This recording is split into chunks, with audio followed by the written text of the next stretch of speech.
Bienvenue, Madame, Monsieur, bonjour. Voici les titres.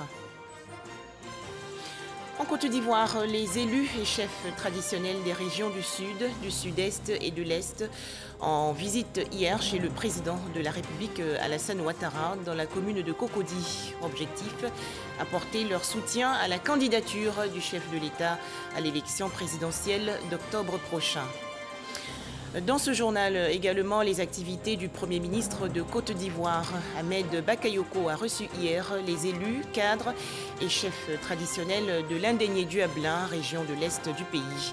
Ils ont félicité le chef du gouvernement pour sa récente nomination. Enfin, en Mauritanie, l'ancien président de la République, Mohamed Ould Abdelaziz, face à la justice.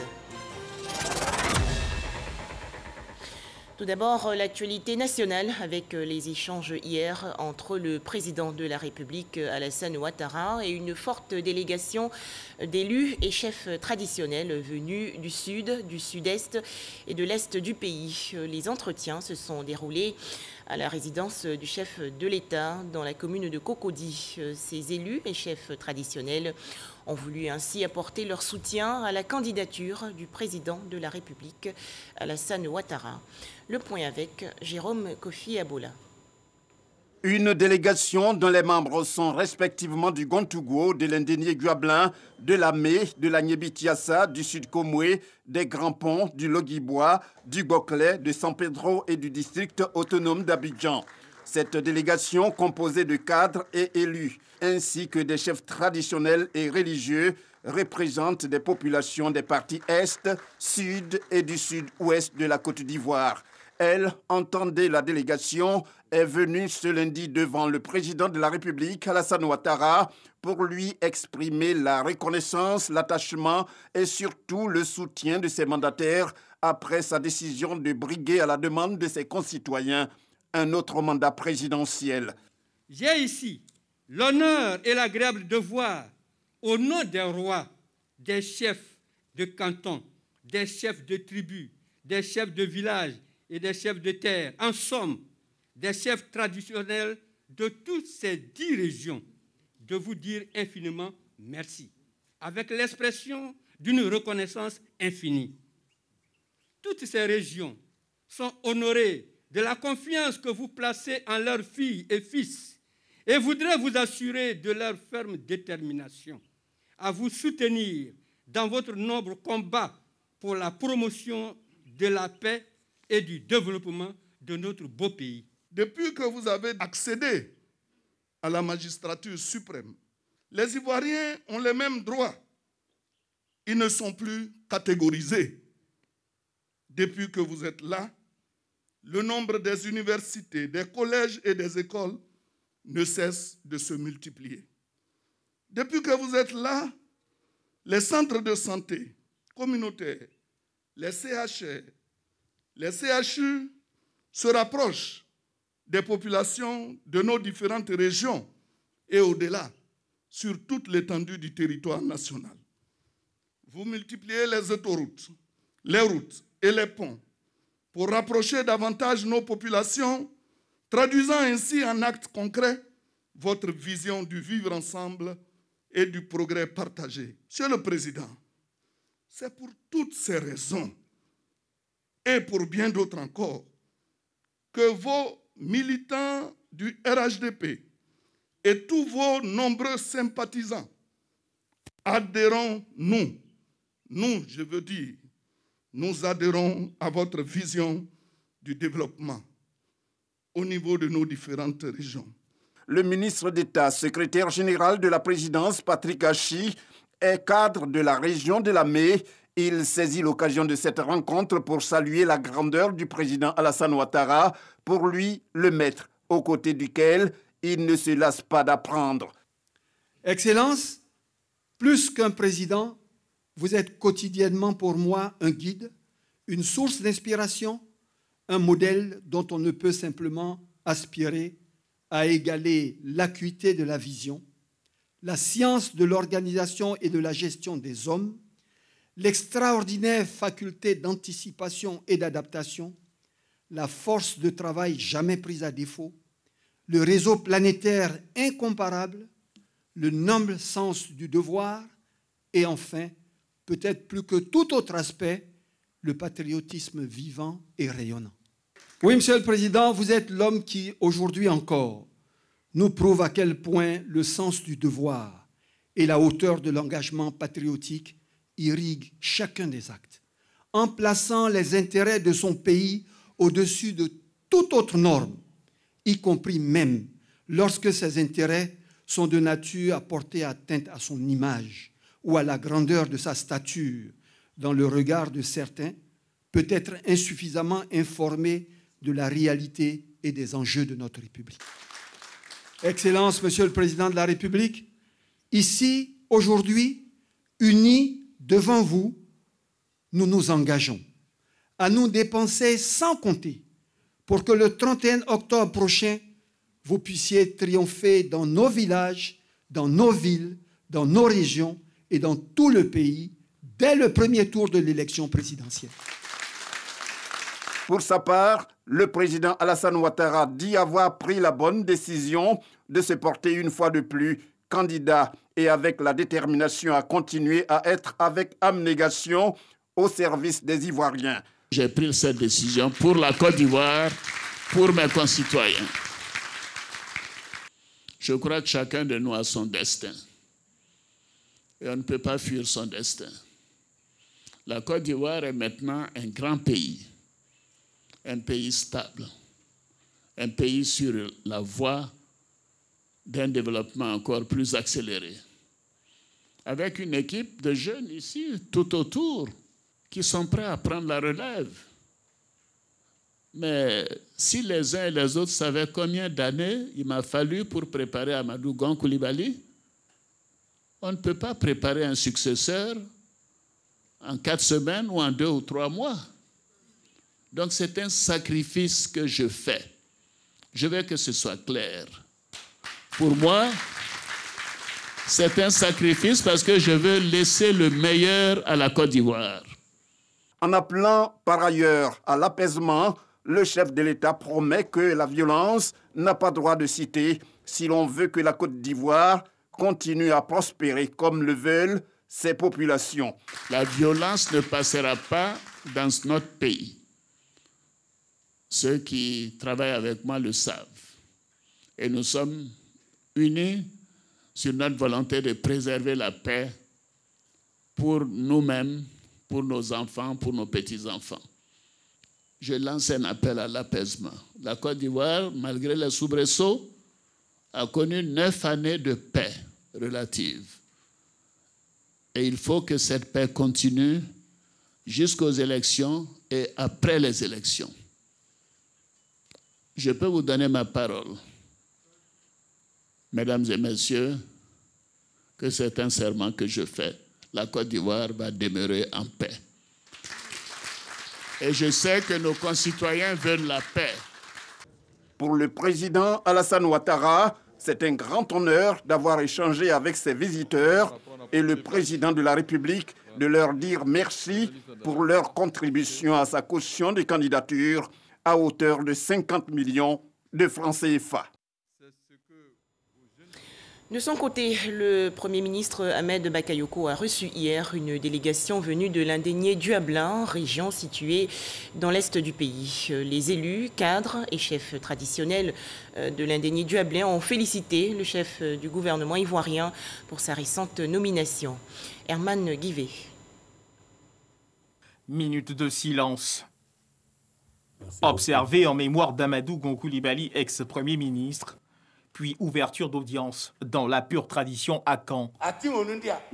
Une forte délégation de l'Indénié Duablin riche en qualité, tête couronnée et en compétences, ministre, cadre et élu de la région, à la résidence du Premier ministre Ahmed Bakayoko pour lui exprimer son soutien dans l'accomplissement de la mission à lui confier par le chef de l'État, Alassane Ouattara. La délégation de l'Indénié Duablin est venue vous témoigner de toute leur affection, vous féliciter pour ce que le président de la République vient de vous nommer comme Premier ministre. Vous méritez amplement parce que vous avez gravi les échelons et vous êtes arrivé là où vous êtes. Excellence le Premier ministre, tous les Indéniés Duablin avec les MAN, vous soutiennent dans cette noble mission que le président de la République vient de vous confier. Remerciant la délégation de l'Indénié Diablin conduite par Sa Majesté Nanankoua Koukwao et un représentant de Sa Majesté Nanamboua Kouassi III, le Premier ministre Ahmed Bakayoko s'est dit honoré d'un tel soutien, rassurant de son engagement et de celui du chef de l'État de renforcer les actions de développement dans toutes les régions de Côte d'Ivoire, y compris dans celle de l'Indénié Diablin. À vous tous les cadres ici présents, je veux vous dire un grand merci pour cette visite qui me touche sincèrement. Moi et mon épouse, j'ai rendu compte au président de la République. Il m'a demandé de vous dire un grand merci et vous demander de transmettre à Sa Majesté toute son affection, toute sa considération. Et lui dit vraiment merci de venir ici avec cette forte délégation pour nous apporter votre soutien et nous exprimer vos félicitations. Cette cérémonie me fait davantage réaliser les défis qui m'attendent et le poids de mes responsabilités. Les frères qui sont là sont des frères avec qui j'ai des liens naturels très forts. Vous pouvez compter sur moi pour que nous puissions les consolider. Nous souhaitons que le président de la République bénéficie d'un grand soutien de la région, qu'il y ait une forte symbiose. Et je veux porter cela, puisqu'aujourd'hui, comme vous dites, le chef du gouvernement est de chez vous. Donc, vous pouvez compter sur nous. Ensemble, nous allons faire ce qu'il y a à faire pour apporter le développement, le bien-être, relever tous les défis en matière de santé, d'éducation, de routes, d'infrastructures primaires, de base, des besoins des populations, électricité, etc. On va le faire. Parce que si on ne le fait pas, on aura failli. Dieu a voulu, par la volonté du président, que ce soit moi aujourd'hui. Peut-être qu'aujourd'hui, Dieu sait, le président sait que le pays a besoin d'être quelqu'un qui est proche des gens, qui écoute les gens, qui connaît leurs émotions, qui connaît leurs souffrances, qui sait leur parler, pour peut-être plus les rassembler, pour qu'ensemble, avec tous les experts qui sont à côté de nous, nous puissions bâtir une nation qui est forte. Je compte sur vos prières, votre soutien. Vous aussi, vous pouvez compter sur moi. Je serai un fils digne. Plus que des échanges formels, une rencontre familiale au cours de laquelle le chef du gouvernement Ahmed Bakayoko ainsi que son épouse ont reçu des attributs royaux dignes de leur rang. Une chaise royale, un pagne de chef, une pièce unique conçue sur instruction du roi des Ashantis à la demande des populations de l'Indénié Diablin pour honorer le Premier ministre Ahmed Bakayoko. Une audience marquée du sceau de l'engagement et de la convivialité. L'Indénié Diablin, par la voix de ses porte-paroles, rassure de son soutien au Premier ministre Ahmed Bakayoko et au président Alassane Ouattara. Environ 800 000 décès dans le monde entier. Attention au coronavirus.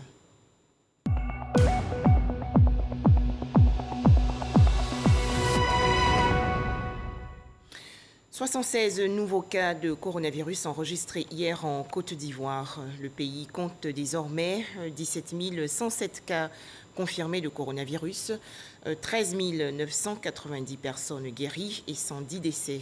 Il faut préciser que le ministère de la Santé et de l'Hygiène publique a noté hier une baisse significative du nombre de cas positifs au coronavirus dans le pays. C'était lors du point presse hebdomadaire relatif à la pandémie de coronavirus. Les explications de Salima Toudia. Bonne nouvelle, les cas confirmés de Covid-19 sont en baisse ces dernières semaines et le nombre de guéris en hausse. 253 nouveaux cas de Covid-19 enregistrés la semaine dernière, soit en moyenne 37 cas par jour, ce qui correspond à une baisse de 52,53% comparativement à la semaine précédente. Les données de cette semaine écoulée comparativement à la précédente sont caractérisées par la même tendance, à savoir une baisse significative du taux de positivité. Ce taux se situe entre 5 et 10% contre 7,3 et 14,3 de la semaine précédente, largement en dessous du taux moyen général de 15%. Une baisse du nombre de nouveaux cas à 253, en moyenne 37 cas par jour, contre 533, soit une baisse de 52,53% par rapport à la semaine précédente. Une augmentation appréciable du nombre total de personnes déclarées guéries de Covid-19 actuellement à 82,07% des cas, avec 55 cas de guérison en plus par rapport à la semaine précédente. La létalité ou taux de décès demeure stable autour de 0,64% des cas, bien qu'on ait enregistré 5 nouveaux décès contre 3 de la semaine précédente et que le nombre total de décès soit à 110. L'intérieur du pays demeure toujours moins impacté avec 5% des cas dépistés, mais le ministère de la Santé et de l'Hygiène publique appelle toutefois à la vigilance. Des foyers importants se sont développés dans les régions sanitaires du Sud Komoué, du Béké, du San Pedro, avec respectivement au moins 275, 164 et 115 cas cumulés de Covid-19 enregistrés au 14 août 2020. Par ailleurs, une attention doit être également portée à d'autres régions telles que les Grands Ponts, la Nawa, la Nyébi-Tiassa, le Poro, l'Indéné-Djuablin, le Bélier, le Go, le Guémon et la Maraoué, qui avaient à cette date un nombre cumulé de cas compris entre 14 et 38. En ce qui concerne le point sécuritaire, le porte-parole de la police nationale a fait le point des établissements de nuit contrôlés. Un total de 821 établissements visités en une semaine. Y avons constaté de l'affluence, bien entendu, avec un respect partiel des mesures sécuritaires et sanitaires protectrices. Invitons ce faisant à nouveau. Sensibilisation oblige. Les propriétaires, tenanciers et autres responsables des associations y exerçant à l'observance stricte des principes édictés. Le pays compte à ce jour 17 026 cas confirmés, dont 13 947 guéris et 110 décès. 250 000 masques de protection faciale offerts récemment aux populations défavorisées de Côte d'Ivoire. Ce don des ressortissants chinois s'inscrit dans le cadre de la lutte contre le coronavirus dans le pays. Mamadou Kouassi. Bien que les mesures de restriction liées à la Covid-19 soient allégées, les actions de solidarité se poursuivent au profit des couches vulnérables. C'est le cas de l'Association des ressortissants chinois de Côte d'Ivoire. Cette organisation fait le tour de plusieurs couches sociales défavorisées. La première étape, l'Institut des aveugles de la commune de Yopougon. Des dizaines de milliers de cachinets sont remis aux pensionnaires de cette structure. Plusieurs ONG et des associations caritatives et religieuses ont aussi bénéficié de la solidarité de l'Association des ressortissants chinois en Côte d'Ivoire. Ces masques vont nous servir efficacement à la lutte contre la maladie à coronavirus. Alors chaque dimanche, nous en distribuerons un à chaque fidèle. Parce que cette pandémie, elle existe bel et bien et leur présence nous sera encore plus bénéfique. Pour ces ressortissants chinois, cette action s'inscrit dans le cadre de l'appel à la solidarité lancé par le président de la République, Alassane Ouattara, et par son gouvernement. Aider nos frères ivoiriens à lutter contre cette maladie, la Covid-19. La population doit respecter les mesures barrières données par les autorités ivoiriennes. Au total, 150 structures étatiques et caritatives qui ont reçu les 250 000 cachenets, un don d'une valeur de 128 millions de francs CFA que les ressortissants chinois en Côte d'Ivoire ont sillonné quartiers précaires et lieux de culte pour les distribuer. La République démocratique du Congo, secouée par cette affaire concernant la mauvaise gestion des fonds anti-coronavirus. Selon l'inspection générale des finances congolaises, les gestionnaires de ces fonds ont du mal à justifier l'utilisation des 10 millions de dollars affectés par le gouvernement à la lutte anti-Covid-19. Comment avance la couverture maladie universelle en Côte d'Ivoire? Les populations sont-elles bien informées? Les informations concernant la CEMU sont-elles bien relayées par les médias? Plusieurs journalistes ont participé il y a quelques jours à une formation sur la couverture maladie universelle. Le point dans ce reportage de Serge Coléa. Deux sessions importantes au programme de cette formation à l'attention des journalistes. La présentation de l'état d'avancement de la mise en œuvre de la CMU, la couverture en maladie universelle, a été faite par la directrice de l'affiliation. Elle s'est notamment penchée sur les dispositions prises relativement à la crise sanitaire liée à la Covid-19 pour l'enrôlement et le bénéfice des prestations. La période du 30 novembre au 18 mai 2020, on a dû fermer les sites d'enrôlement, le temps de réorganiser notre activité et aujourd'hui de pouvoir faire respecter ces mesures barrières-là. Donc effectivement, il y a eu un impact, mais les choses ont bien repris. Le processus d'enrôlement continue. C'est un processus qui va demeurer parce qu'il y aura toujours de nouvelles personnes à enrôler. Donc les sites sont ouverts de façon permanente. L'objectif 2020, c'est de pouvoir enrôler 1 200 000 personnes et nous pensons que cet objectif sera atteint. La CEMU, c'est une réalité.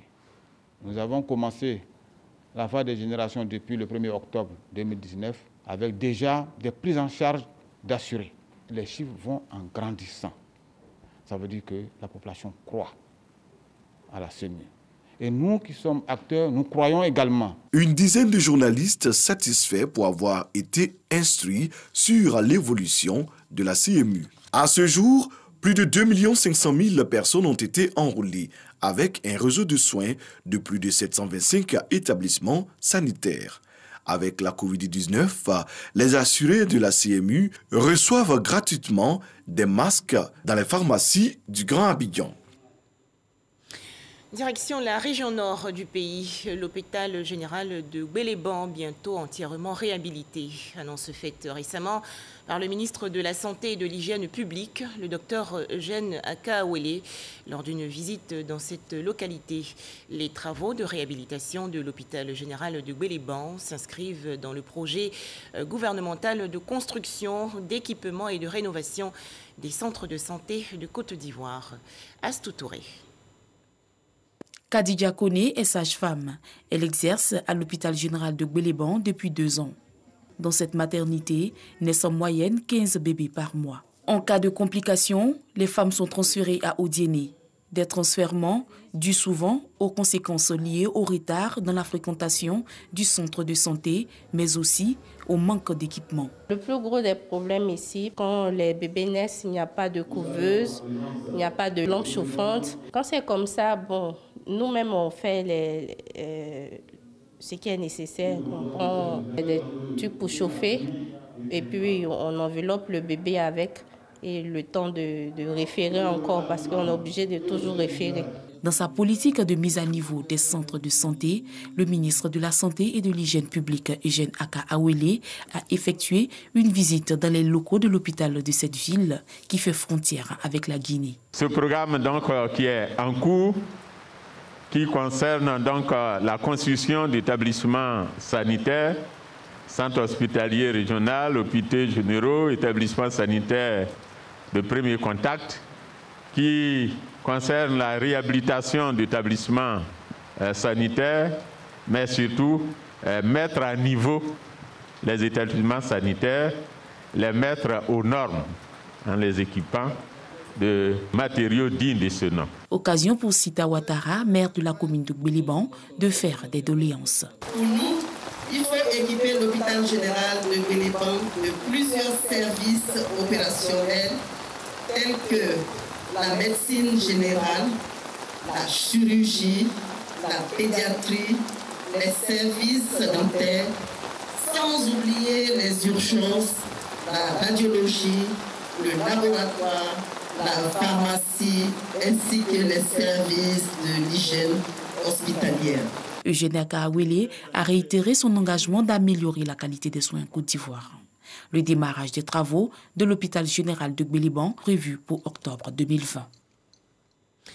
Bonne nouvelle également pour les populations du village de Lobakro dans la région centre du pays. Le ministre du Commerce et de l'Industrie, Souleymane Diarrassouba, a offert récemment une ambulance au centre de santé du village de Lobakro. Ce véhicule va assurer le transfert des malades dans de meilleures conditions. Kader Sogodogo de RTI Bouaké. Lobakro, 5 km après Yamoussoukro, en bordure d'autoroute en direction d'Abidjan. Ce village du district de Yamoussoukro dispose d'un centre de santé depuis quelques années. L'absence d'une ambulance était perçue comme une symphonie inachevée. Le personnel médical n'était pas au bout de sa peine. Il y a quelques années, nous émettions le vœu de recevoir une ambulance, vu l'urgence dans laquelle nous nous trouvions quand il fallait évacuer des malades vers le centre hospitalier régional de Yamoussoukro.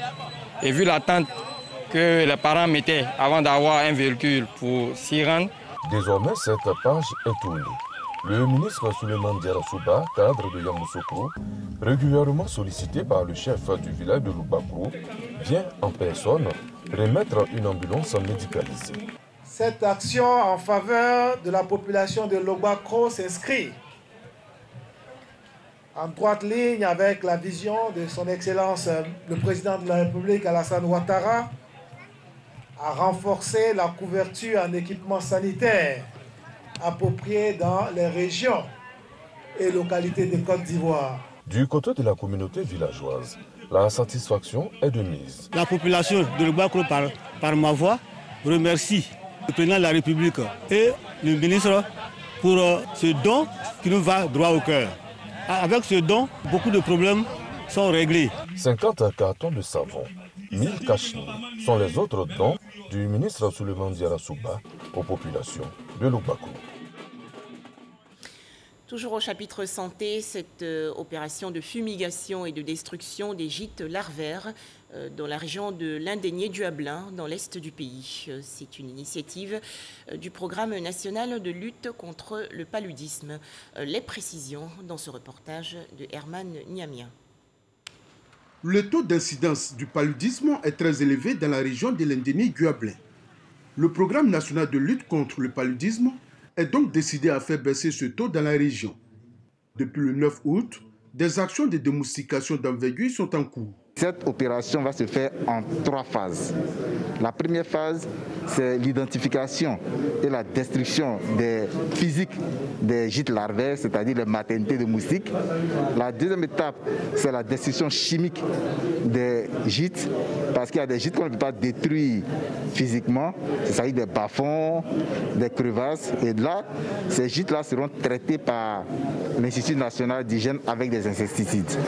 Et la dernière étape, c'est l'étape de fumigation, où nous allons répandre l'insecticide dans l'air sous forme de fumée pour tuer les moustiques adultes. Maladie aux conséquences énormes aussi bien au niveau social qu'économique, le paludisme touche toutes les couches sociales du pays. Il représente même plus de 33% des motifs de consultation dans les formations sanitaires de la Côte d'Ivoire. En recevant les différentes forces vives de la région de l'Indénié-du-Ablin, les émissaires du programme national de lutte contre le paludisme veulent les impliquer dans les actions visant à éradiquer cette maladie. Il faut aider ces agents de santé à pouvoir détruire les gîtes larvaires qui sont autour de nos propres maisons. Si ces gîtes larvaires sont détruits, nous sommes sûrs que nous aurons fait un bon pas dans cette lutte. Et enfin, nous demandons à la population de pouvoir continuer l'action d'assainissement. Après le passage de nos équipes, il faut qu'elles continuent de rendre leur cadre de vie propre. Débutée le 9 août dernier, l'opération de démoustication va s'achever le 28 septembre prochain. Sont concernés Abengourou, Anibilekourou et Bétier. En image, l'actualité hors de chez nous. Un rapport des Nations Unies accuse les services de sécurité de l'État malien d'entraver le processus de paix dans le pays. Ce document souligne que le service des renseignements maliens aurait notamment encouragé la division de plusieurs groupes armés, en particulier la CMA, la coordination des mouvements de l'Azawad et la plateforme. La Mauritanie, où l'ancien président Mohamed Ould Abdelaziz s'est rendu hier dans les locaux de la Sûreté nationale pour répondre à une convocation des services de la police de répression des crimes économiques. La police mauritanienne mène des investigations sur de présumés cas de corruption et de détournement de biens publics pointés dans un rapport d'enquête parlementaire sur la gestion de l'ex-président Ould Abdelaziz entre 2008 et 2019. Retour en Côte d'Ivoire pour rappeler cette information. Après la suspension du processus électoral à la Fédération ivoirienne de football, le président de la commission électorale, René Dibi, anime aujourd'hui une conférence de presse. Voilà, très bonne suite de nos programmes. Merci de nous avoir suivis.